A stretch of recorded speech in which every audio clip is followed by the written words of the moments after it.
Bakal calon anggota DPRD Manggarai Timur Dominikus Darus mengapresiasi soal dana desa yang jumlahnya mencapai 800 juta hingga 1 miliar rupiah untuk setiap desa.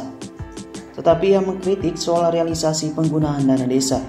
Menurut dia, penggunaan dana desa selama 5 tahun terakhir ini di Manggarai Timur hanya berfokus pada infrastruktur jalan. Ia ingin agar dana desa juga digunakan untuk pemberdayaan ekonomi rakyat. Sebetulnya dana desa ini kan menarik ya kan. Itu hampir setiap desa sekarang itu kan jumlahnya itu kan bersekitar di antara 800 sampai 1 M. Ya itu dana desa. Sepanjang kita amatin selama itu, penggunaan dana desa itu lebih pada apa? Pembuatan atau pembangunan infrastruktur, ya kan, infrastruktur. Persoalannya itu hal-hal seperti itu memang penting. Pertanyaan tapi urgent nggak, urgen nggak? Kan itu pertamanya kan gitu. Nah, padahal ada poin-poin penting di sana itu. Dana desa itu tidak semata-mata juga untuk pembuatan jalan, tapi ada faktor di sana, ada satu item yang mengatakan bahwa dana desa juga itu dapat dipergunakan untuk pemberdayaan ekonomi rakyat. Caleg dari PKB itu menjelaskan bahwa pemberdayaan merujuk pada kegiatan pelatihan untuk masyarakat agar mereka memiliki mental berdagang. Soalnya 90% masyarakat Manggarai bermata pencaharian sebagai petani. Menurut Domi, kalau saja warga Manggarai Timur mempunyai mental berdagang seperti etnis Bugis atau Padang, maka mereka tidak lagi menjual misalnya pisang di pinggir jalan secara gelondongan dengan harga Rp50.000 per tandan.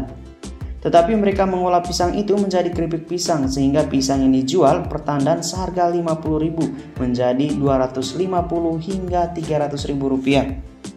Karena kita orang Manggarai ini kan, kita kan hampir 90% itu kan mental kita itu kan mental petani. Kita tidak bermaksud mau mengecilkan gitu Bapak.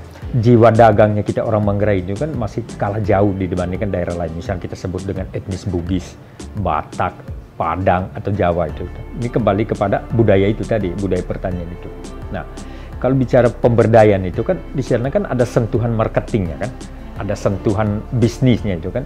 Bagaimana misalnya hasil-hasil pertanian itu tidak hanya dijual dalam bentuk gelondongan gitu aja itu, tapi minimal ada buat nilai tambahnya di sana gitu. Nah, kalau bicara soal nilai tambah, itu berarti bicaranya orang yang punya wawasan bisnis, misalnya kan gitu. Yang tadinya dari 50.000, kalau dikelola ada sentuhan teknologi yang sederhana gitu, maka satu tandan ini bisa akan berubah menjadi mungkin 200.000 atau 300.000.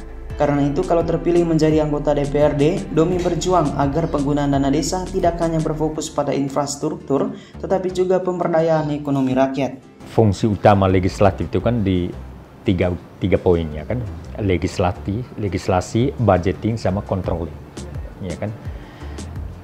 Dari tiga itu yang paling menonjol itu sebetulnya di fungsi controlling itu ya kan, kontrol soal pengawasan itu ya kan. Nah, pengawasan itu mestinya kan dari awal. Ya kan, bagaimana kita mendesain APBD itu yang benar-benar pro kepada rakyat.